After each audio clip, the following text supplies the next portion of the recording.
Langsung kita simak konferensi pers terkait dengan paparan kinerja Bank Rakyat Indonesia atau BBRI berikut ini.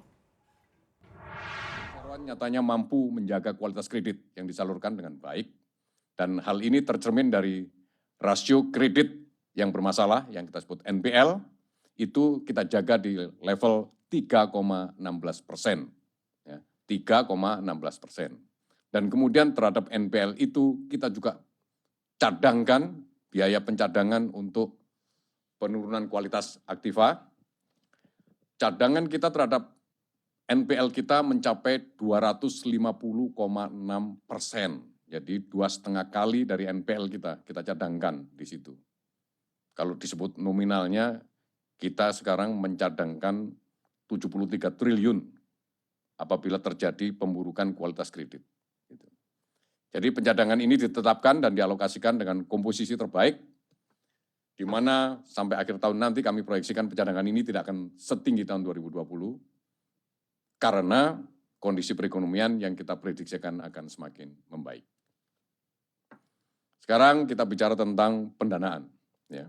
Dari sisi liabilities, BRI mampu menghimpun dana pihak ketiga sebesar 1.049,32 triliun rupiah, yang artinya itu mampu tumbuh 1,97% year on year. Ya.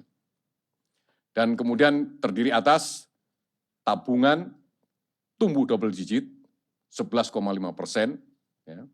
Maka total tabungan BRI mencapai 443,87 triliun rupiah, sementara itu giro mencapai 174,33 triliun rupiah dan deposito 431,12 triliun rupiah. Ya. Dan peningkatan ini juga memperbaiki kinerja pendanaan kita, termasuk dana murah, di mana yang sebelumnya dana murah kita adalah 55,9%, di akhir Maret naik menjadi 58,91%. Itu adalah porsi kasa. Jadi porsi kasa kita mencapai 58,91%. Itulah perkreditan dan pendanaan. Sekarang masih di dalam neraca, kita bicara neraca.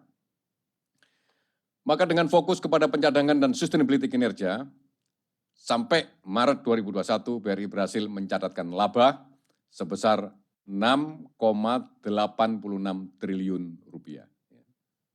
Jadi sampai selama 3 bulan sampai Maret, BRI membukukan laba 6,86 triliun rupiah.